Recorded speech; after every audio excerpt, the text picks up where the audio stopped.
Coming up, Motong Kara goes pro. Denzel Walker leaves UP. Adamson and NU start rebuilding with new recruits. Let's talk about all that and more.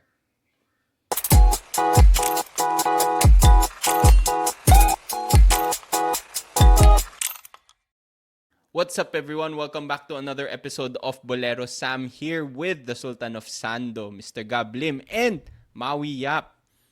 Happy araw ng kagitingan sa inyong lahat. Sinasagad natin tong linggong to Oo nga. Dami nating recording. Bago umalis Paano kasi si Motong Kara nag-announce right after nag-record tayo ng top 5 centers natin So kailangan mapag-usapan bigla. So, the curse lives on. Bad timing.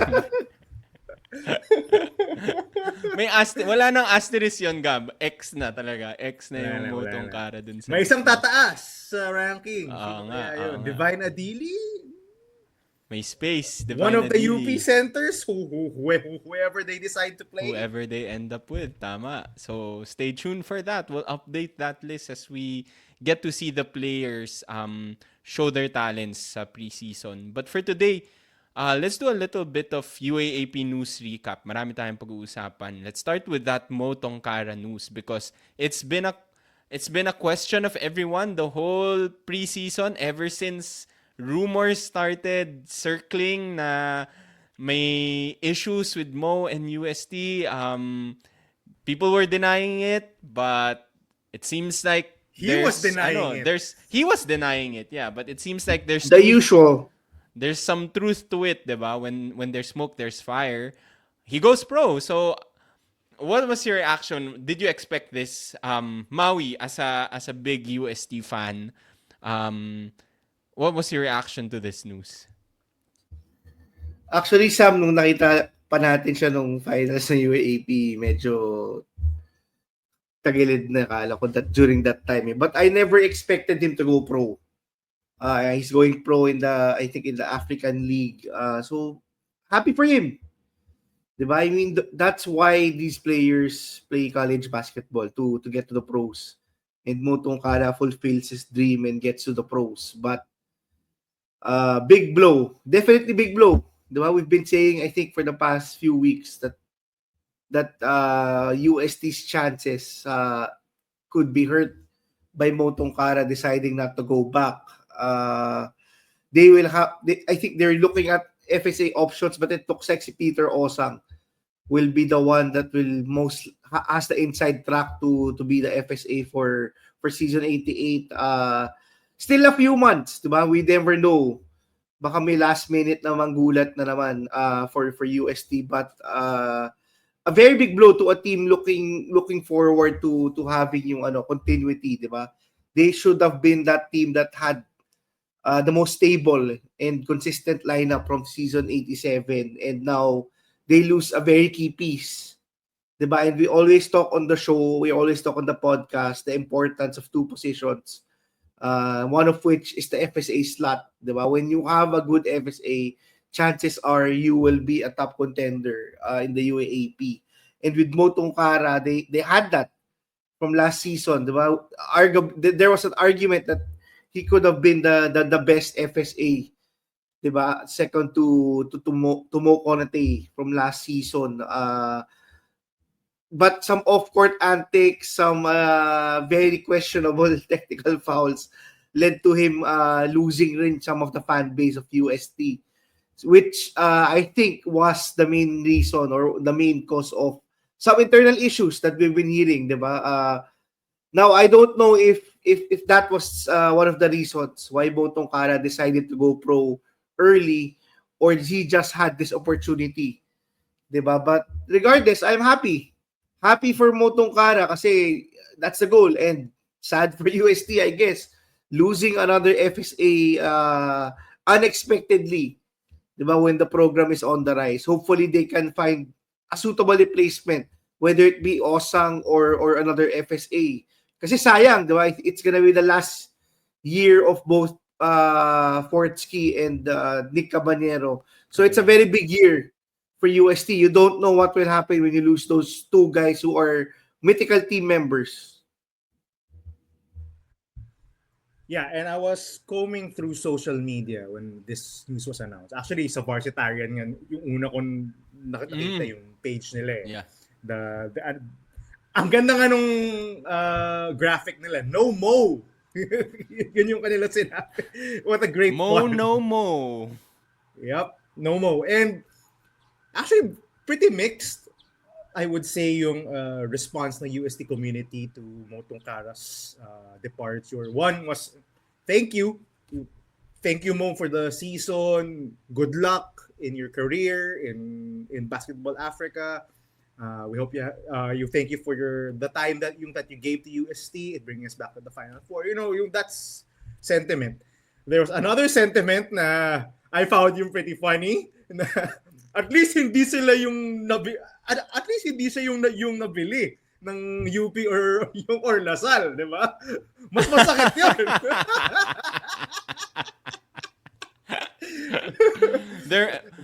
People were speculating na yun yung mangyayari, di ba? Yeah, di ba?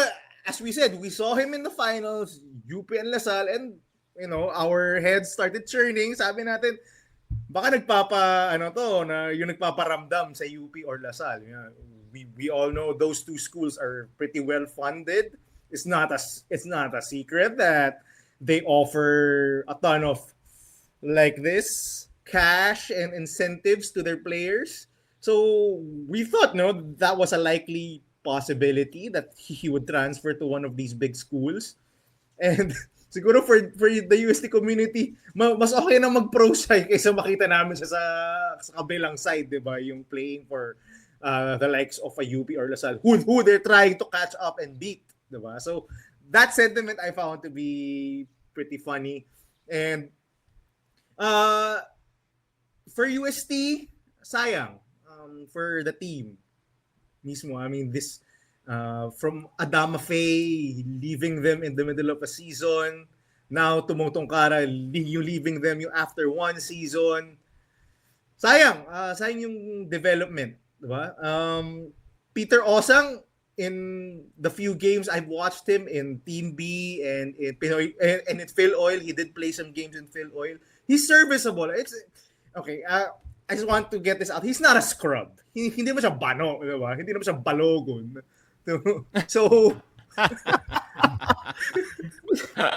Nabalik na naman si Balogun. Oo nga, kawawa. Okay. Tama na. Okay, sige, iba naman. Hindi naman siya Mo Fatty or someone like that, di ba?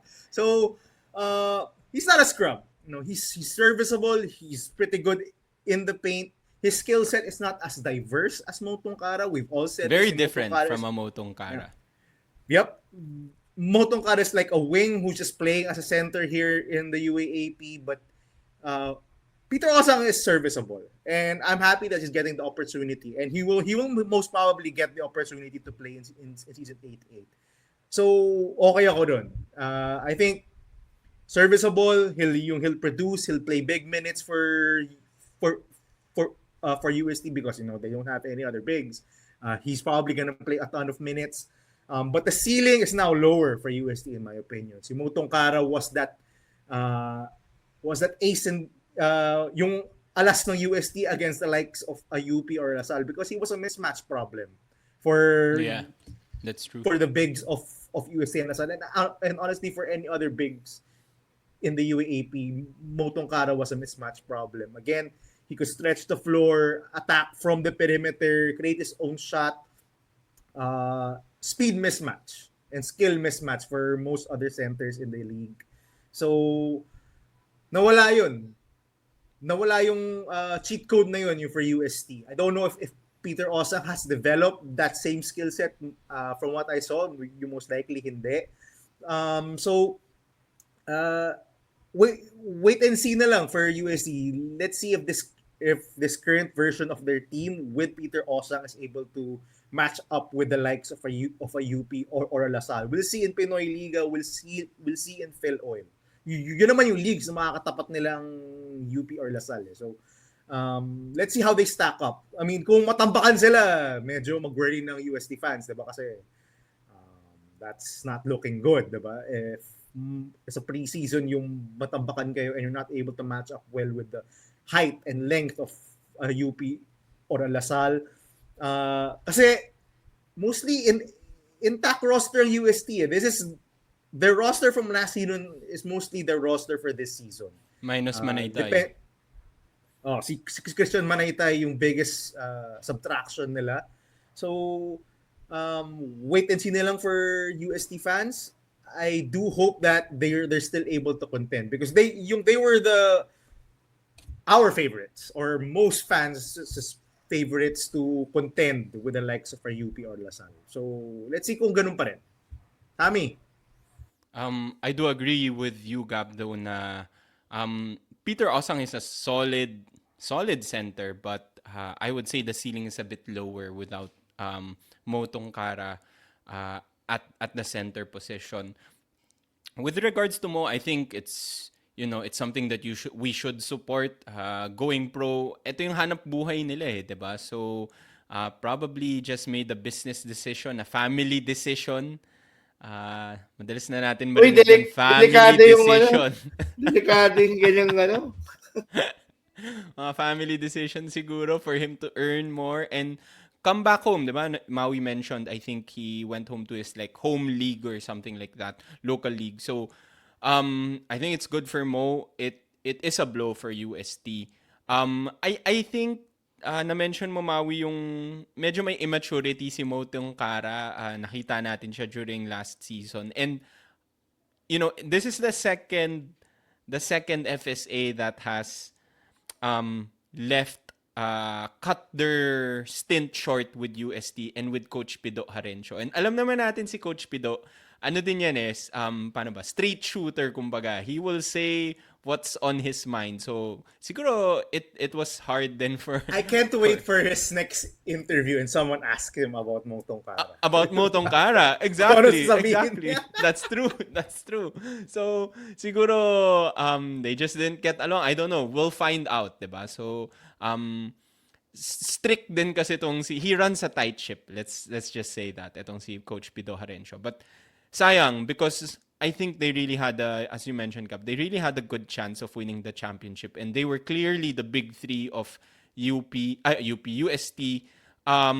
With Peter Osang, we'll see. I think it's a solid or serviceable center, different skill set from Mo, pero this just puts more pressure or maybe gives more opportunity to a guy like si Jello, diba? Who is like I would say like their fourth best guy right now. I would say he would move up to that number 3 option for si Jello Crisostomo for UST.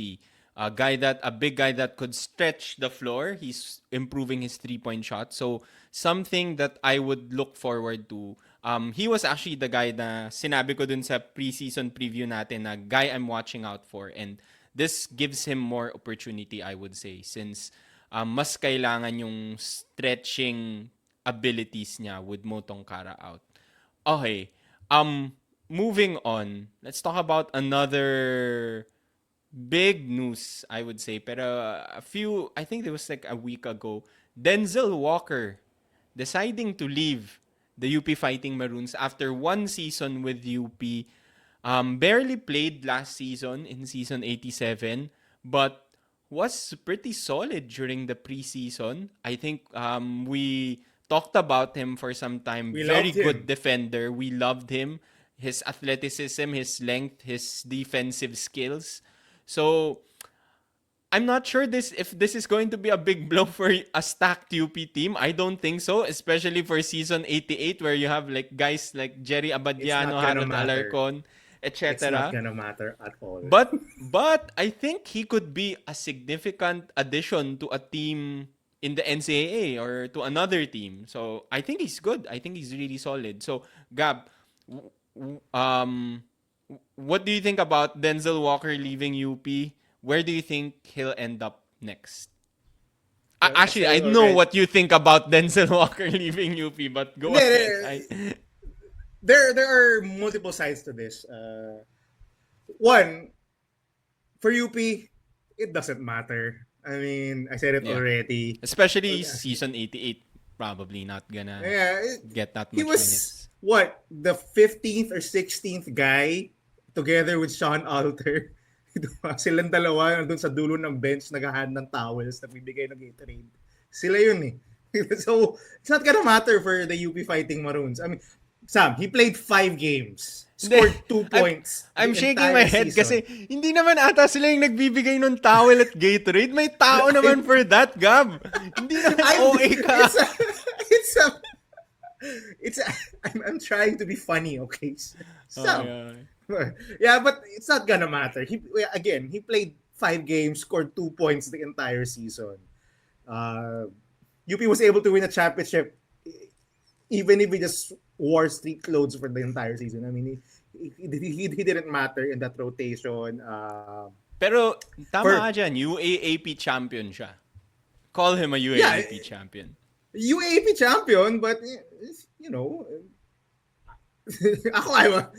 honestly, if I was expecting to play and nag-champion kami, I don't care. Wala nang ginawa. So, yun lang. For UP, it doesn't matter for their title chances for season 18. They're still the favorites. Denzel Walker was not gonna change that. It affects the other guys who are vying for a position in the lineup because a spot opens up. So who's it gonna go to? And we all know the other guys in Team B or who were injured, who are vying for a spot in the lineup. Josh Coronel, L.A. Andres, Iniguez, who's probably gonna take the Torcula spot. To be honest, there's this guy in Team B, si Jello Rivera, who's the brother of Richie. Maybe he gets a shot at it, but so there's an open spot in the roster, not necessarily in the spot in the rotation, but in a spot in the roster, there's one open. So that will probably go to one of those guys. So that's it for UP. It doesn't really matter on their end. Just opens a roster spot for one of the other guys. For Denzel Walker, a good move. We saw him in the preseason last year. We liked him. Again, 6'4", point guard. Where do you find a 6'4" point guard who can dunk, who is very athletic, who can move his feet on defense? Doesn't really have an outside shot. Probably contributed to the fact that he wasn't played a lot because he didn't have a reliable outside shot or a reliable jump shot. So I like him. I love his defensive ability. I love his nose for the ball, the way he played the passing lanes in the offseason. I love his athletic ability, how he got to the rim. Someone in the NCAA could really use that. I love that he bet on his future because he was smart enough to see that in season he didn't play in season 87. He probably was not gonna play in season 88 or even probably sa 89 with all the recruits, sila Ogana, sila Payosing yung coming in. Probably minutes were not assured in season 89 also. So he was smart. He was smart to bet on. Para si Terculas, di ba? I'm gonna bet on myself. I'm gonna try to get more playing time in the NCAA. And I think I'm good enough because we saw Denzel Walker play you meaningful minutes and he was good enough. Diba? Most of these UP guys are similar. When they're thrust into bigger roles, they produce. And some of them just get buried on the bench. This is now, the third or fourth off-season in a row that someone from the end of that UP bench has left. So much for all those who say that UP does not over-recruit. They understand their roles in the UP roster. No, UP does, and it's been backed by 4 or 3 off seasons in a row that talent leaves UP because they have so much of it. And for Denzel Walker, I hope he shines. I hope he gets his opportunity wherever he lands. Sabi nila Beda, sabi ng iba Letran. So wherever he lands, I hope he gets his opportunity. I hope he gets a chance to play.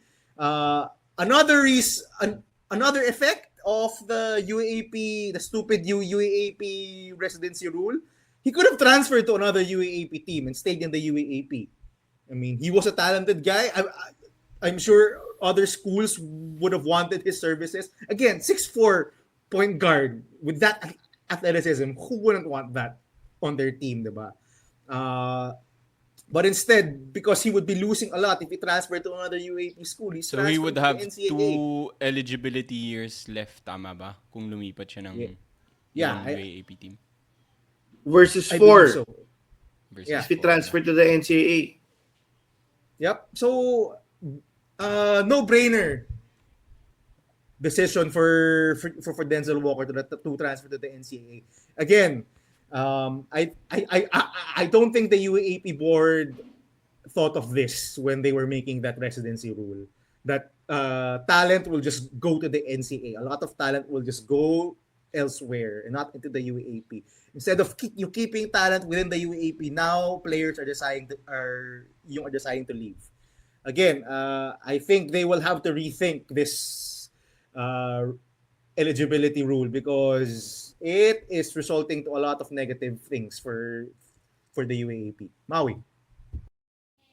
Maui, you think it's a good idea for him to leave this early? Definitely. Diba? Why waste your time riding the bench? Diba? We know that UP has the best backcourt in the UAAP. It's been said by many coaches. I think this is a smart move by Denzel this early. Actually, conflicted ako dun sa statement na UP over-recruitment yung reason kung bakit umalis si Denzel. Yes, it's a factor, but I think magandang i-mention din that Denzel Walker was a walk-in. I think via Gani Stevens. Magandang kwento because he made it. Diba? He made it to the final roster of UP despite being a walk-in. Maybe it's a byproduct of them losing Agate and the exodus of some of the players, diba, from last season. So may nag-open up the spot. But I think the good thing is he was able to showcase his talent no off-season. I think sa Pinoy Liga niya talaga napakita. He was able to showcase the talent. Maybe it's because UP can field 2 lineups, diba? Speaking of Pinoy Liga, we just heard that UP is gonna field 2 different lineups again for the second straight year. If that's not an indication of being too deep, I don't know what it is, diba? But Abangan nyo yun. very smart move. Definitely very smart move by Denzel Walker. But sayang kasi yun nga, as Gab mentioned, the UAAP is losing talent, diba? Players like Terculas, players like Denzel Walker. I'm sure other teams would salivate in the UAAP to get them, diba? These 2 players are serviceable and 2-way players, diba? But I wouldn't be surprised, to be honest, if he thrives in the NCAA, diba? He's a very physical player. He has all the athletic tools. He has very good size. He can play multiple positions because of his size. His main strength is basically yung tenacity niya on defense. Diba? So, very smart move.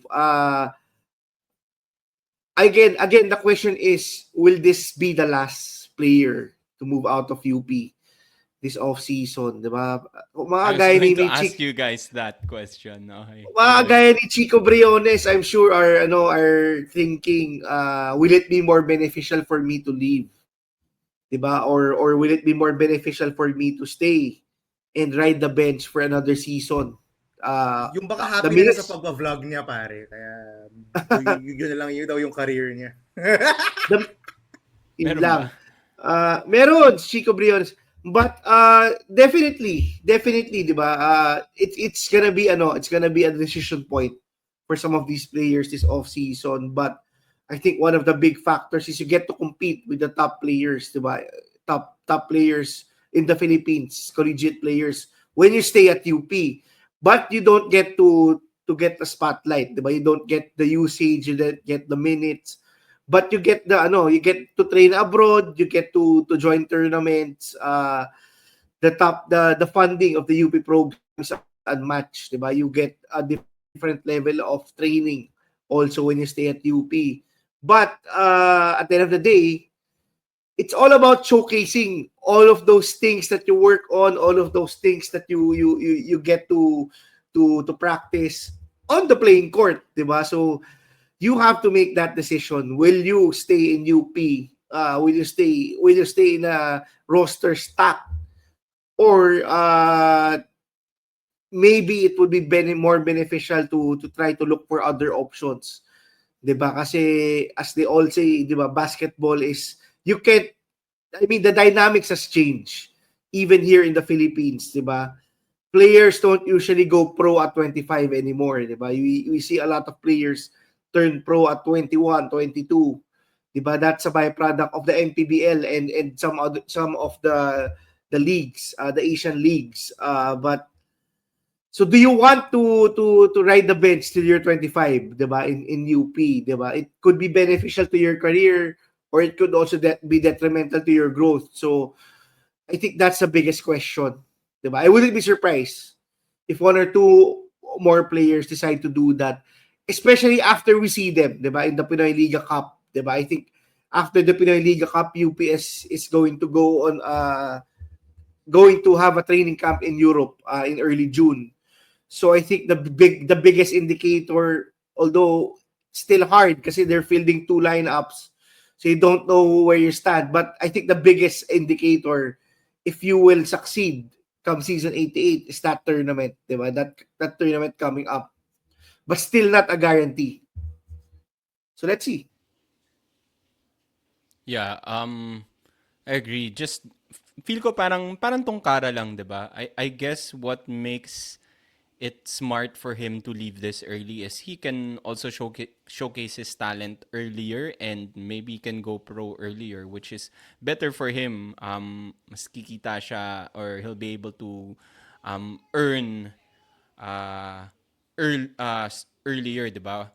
Kesa yung you ride the bench. Kasi there is that, how do you say it? There is that possibility na definitely in season 88, he's probably not going to play. But malay mo, di ba? In season 89 or season 90 of the UAAP, he'll finally get his minutes. But ang tagal nun, di ba? Ang tagal nung aantayin niya before he gets his chance. Medyo matanda na siya as a player by then. So, I guess what makes it attractive then for him is he gets to showcase his talents earlier and go pro as soon as he can. So, medyo may pagkatungkara din yung decision. Probably a family decision for him. Let's call it a family decision.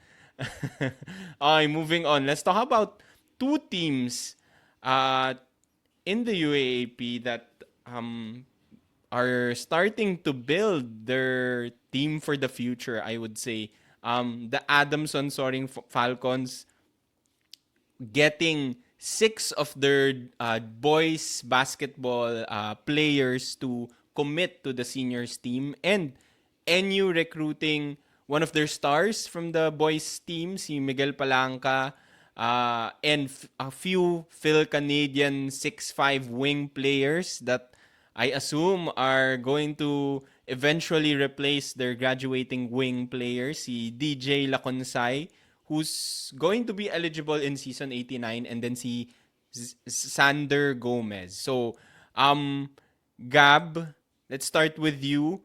Which one para sa'yo yung like mas impactful, and then like talk about like the recruitment process for Adamson and NU.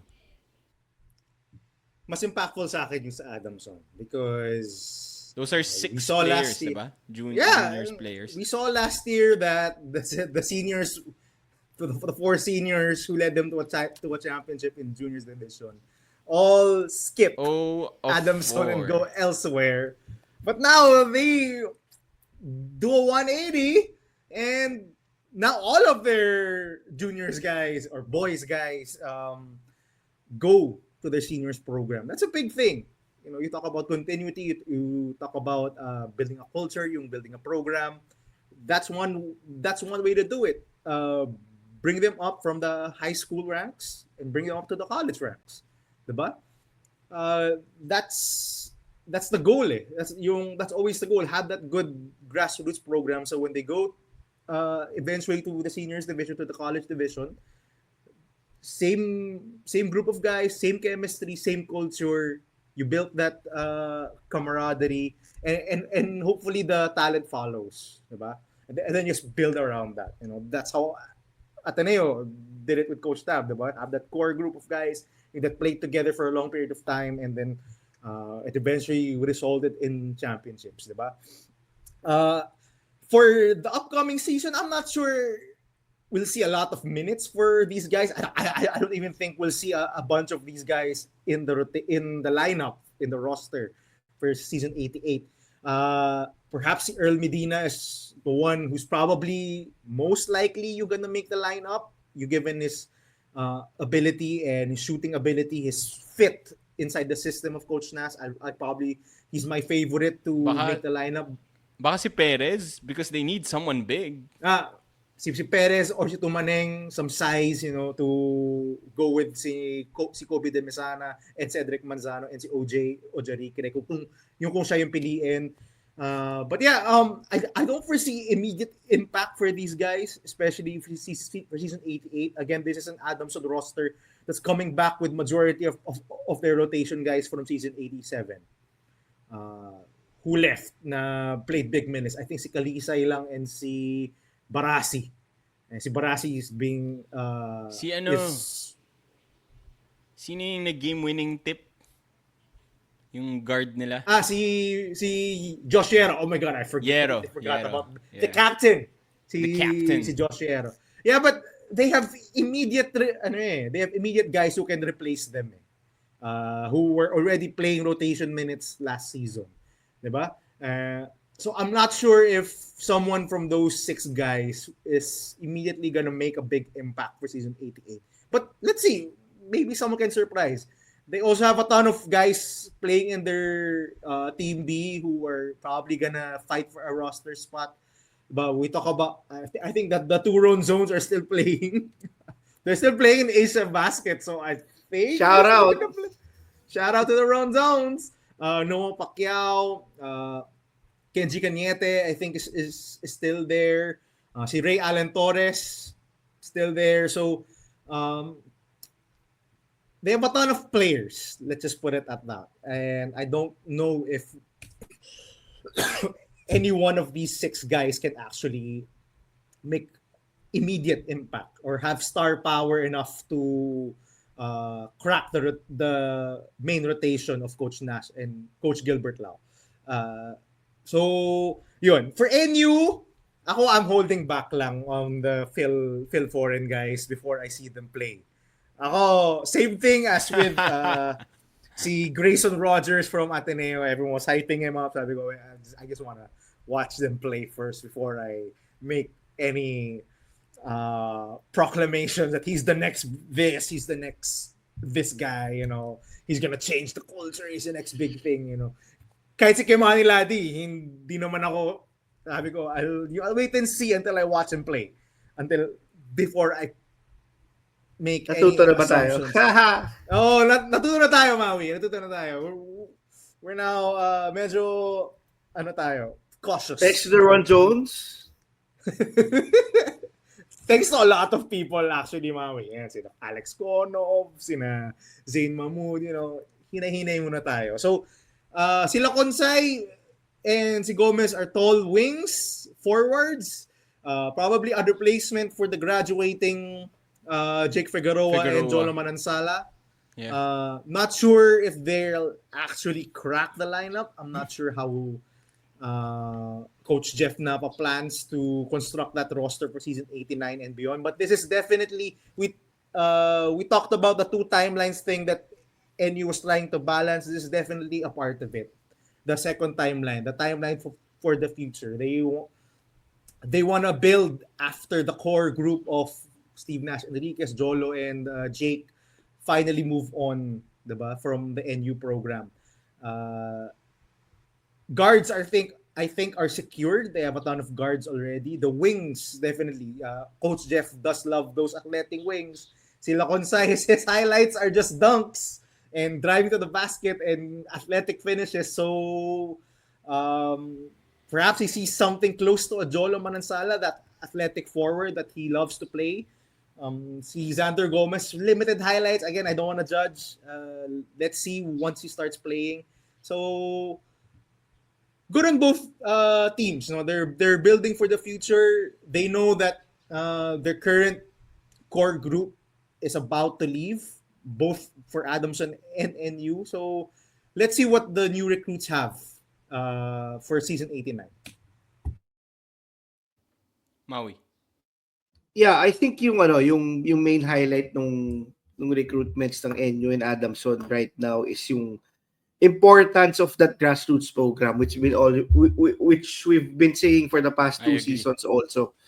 'Di ba? Kasi it's a bit unheard of 'di ba? That you see the coaches of the seniors division watch yung juniors division, and that was the trend. I think a season ago or two seasons ago, we started seeing them.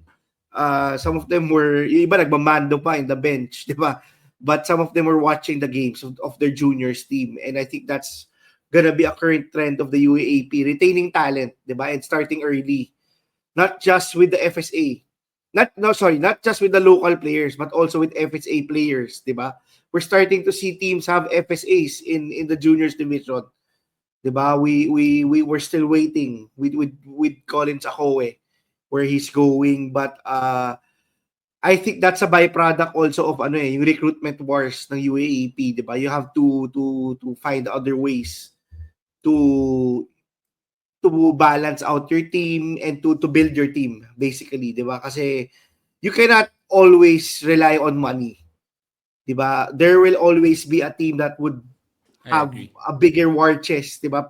Programs like FEU, Adamson and NU. The reality is the NU has all the money if the C's decide to rain money with the NU, but in terms of like funding, the reality is for most of the UAP teams outside of maybe Ateneo, UP, UST and LaSalle, you have to find another way to contend, diba? And I think this is one of the way to go about it, diba?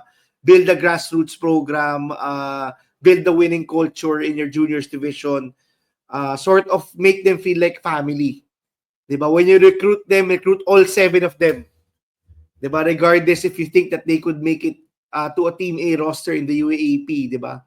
I mean, that's what you have to do, diba? To be able to build a good high school program and to show yung commitment, diba, ng school to them coming from the grassroots program, which is the juniors division. I think this is going to be a recurring trend, diba? It was actually yung news with Adamson is very good, diba? Coming from that, I would say disappointing off season last year, losing all of those marquee talents after bagging the juniors title. But this is definitely gonna be a recurring. It's one of the main reasons also why a team like Ateneo, diba, has consolidated yung schools in the provinces. They're looking at it after almost losing Bahay.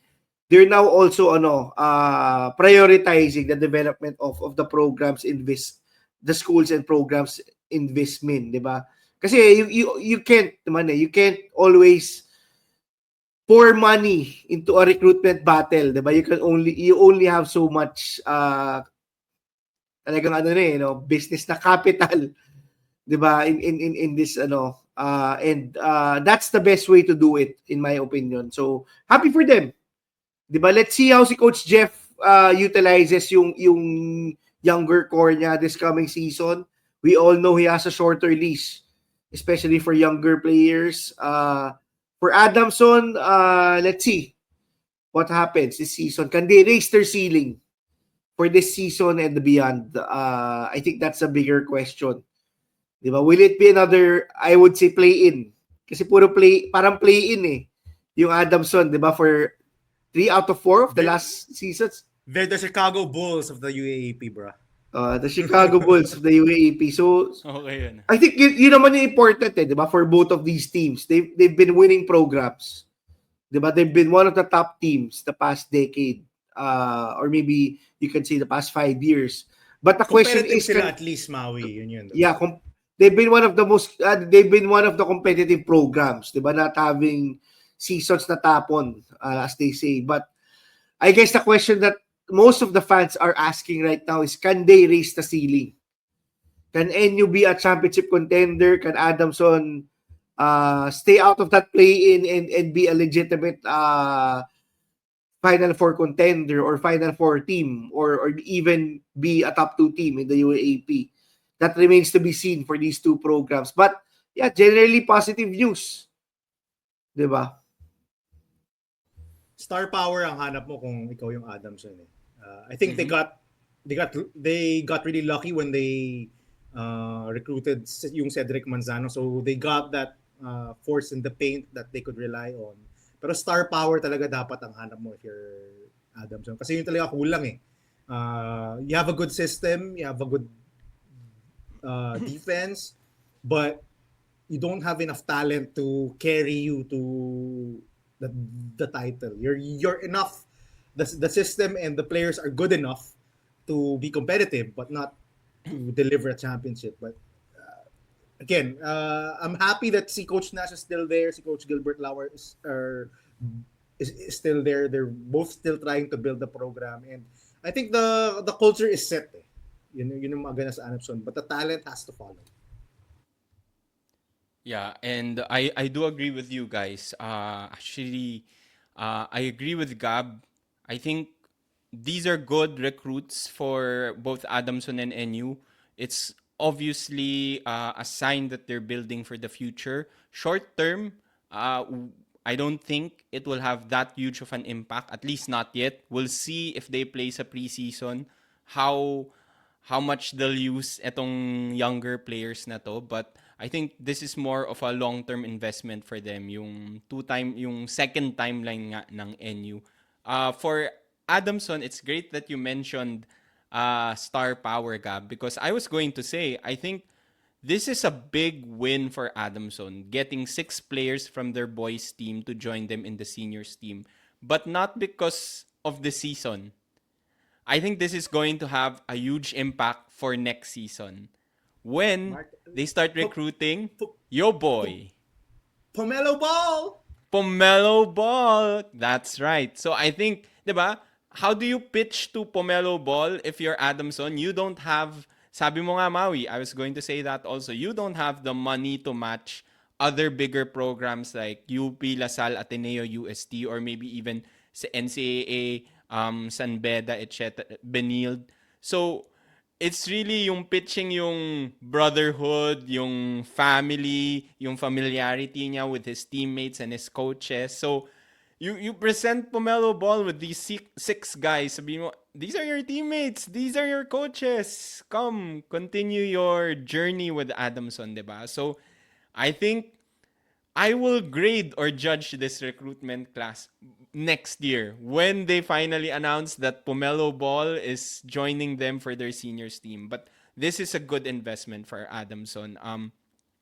Maganda din yung sinabi mo, Maui, and I do agree. I think it's really building yung grassroots program, building that culture. Yun yung sinasabi natin eh. I think like for me, ang best example niyan is a school like FEU that has been consistently competitive, even though financially probably they won't be able to compete with like a UP, a LaSalle, an Ateneo, a UST, but they just keep getting quality talent from their juniors team because they develop them early and then they go straight to their seniors team. So I think that's really the path for teams like NU and Adamson, and I think even for UE, hopefully that will be their path kasi their high school, their juniors and boys team is competitive now. So hopefully they also continue their journey with UE. So yun, for me, I think long-term, mas magiging impactful yung Adamson recruitment for me just because this is the first step in getting Pomelo Ball. Talk about star talent. That guy can be the star for Adamson. But we'll see next season. That's it. That's it for today's episode. Our quick, actually hindi na nga quick but our Boleros news recap. Stay tuned for more, but we'll probably take a little bit of a break, but we recorded a few more episodes for you guys. The Sultan of Sando will be on vacation. News, hot news, willing ako gumising at mag-record from the US using my phone. Yan. Sabi na ni Sultan of Sando yan, ha? Sabi na ni Sultan of Sando. And don't forget Sando pa ako! Comment down below yung mga pre-orders Kung may tayo, BJ Pre daw. Sando calendar ni Sultan of Sando kung gusto niyo yon. We'll see you again next time. Magpo-post kami ng picture ni Sultan of Sando in California. Don't worry. Sa Instagram namin. Check that out. See you again. Bye-bye. Subscribe, like, share. Ingat.